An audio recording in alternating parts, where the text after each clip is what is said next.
Have you ever wondered what happens when a nation that seems to have it all, a nation at the absolute peak of its power, just completely collapses?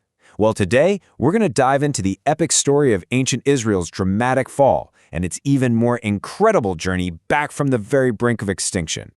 So, the big question is, why? I mean, how does a nation go from a golden age, a high point, all the way down to ruin? What makes a society unravel so completely? That's what we're here to figure out. We're going to trace the exact events that led to this massive collapse, and then get into the even more surprising story of how it was reborn. Okay, so here's our game plan. We're going to break this story down into 5 parts. First, the decline of the kingdom. Then, the invasion and total destruction. After that, we'll look at a promise made in exile. And finally, how the nation was reborn. And stick around, because at the end, we'll pull out all the key lessons, both for your exams and for what this story can teach us today. All right, let's set this scene. It all really starts after those legendary reigns of kings like David and Solomon. You know, that golden age? Well, that initial unity, that powerful faith that built the kingdom, it started to crack. It began to fracture.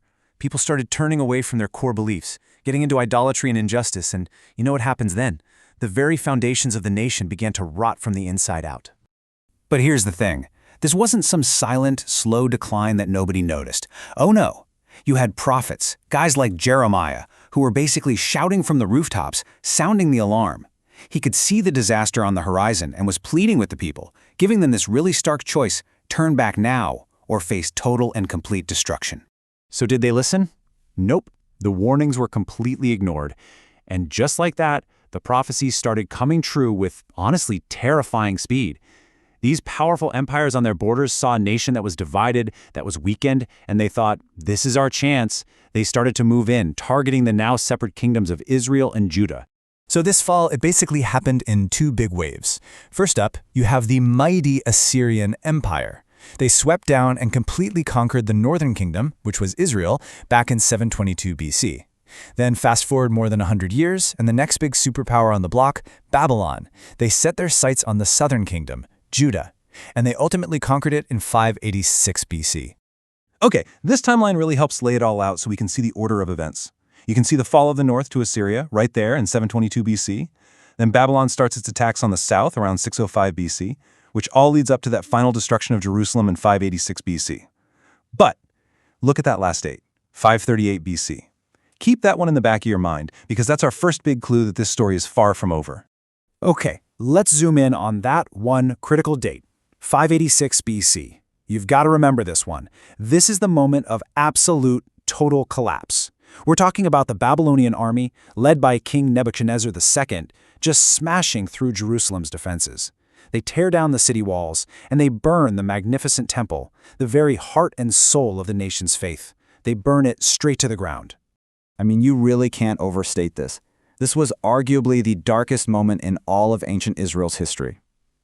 The people who survived were literally torn from their homes and marched into exile in Babylon. For them, it must have felt like the end of everything. Every single warning, every prophecy from guys like Jeremiah, it had all come true. But right there, in the total darkness of exile, the story takes a really surprising turn. Because even as the people were living as captives, far from home in a foreign land, a new message started to spread through their community. And that message was one of hope. So what was this hope all about? It's centered on something called the promise of restoration. The prophets started to assure the people, hey, this suffering, this isn't the end of the story. They foretold that after this period of captivity, a path would open up for them to go back home and rebuild everything they had lost.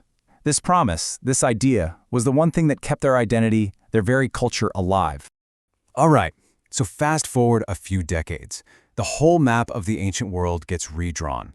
A brand new superpower, the Persian Empire, comes in and conquers Babylon. This was a massive shift in global power, and it would end up having an unexpected and honestly profound impact on the fate of the exiled Israelites. And this is where the path to rebirth really begins. It all started with a just stunning decree from the new Persian ruler, Cyrus the Great. He basically said that all the exiled peoples under his rule, and that included the Israelites, could return to their homelands. I mean, can you imagine? This kicked off the long journey home, the huge job of rebuilding the temple and the city, and a really deep spiritual renewal. The nation was, quite literally, being reborn from the ashes. Okay, so let's switch gears a little bit. What are the key takeaways here, especially if you're, say, studying for an exam? Let's boil this entire epic story down into the absolute core facts that you need to lock into your brain. Think of this table as your ultimate cheat sheet. You just need to link these things in your mind. Okay, conquest of the north, that's Assyria, 722 BC. Got it. The destruction of Jerusalem, that's Babylon, led by Nebuchadnezzar II, 586 BC. And the return home, that's thanks to Persia and Cyrus the Great, around 538 BC. Link those events, empires, and dates together. Let's just run through those one more time, just to make sure they stick. Ready? Point 1, Assyria conquered the north. Point 2, Babylon destroyed Jerusalem. Point 3, Jeremiah was the prophet who warned them it was all coming. And point 4, Cyrus the Great of Persia was the king who finally let them return.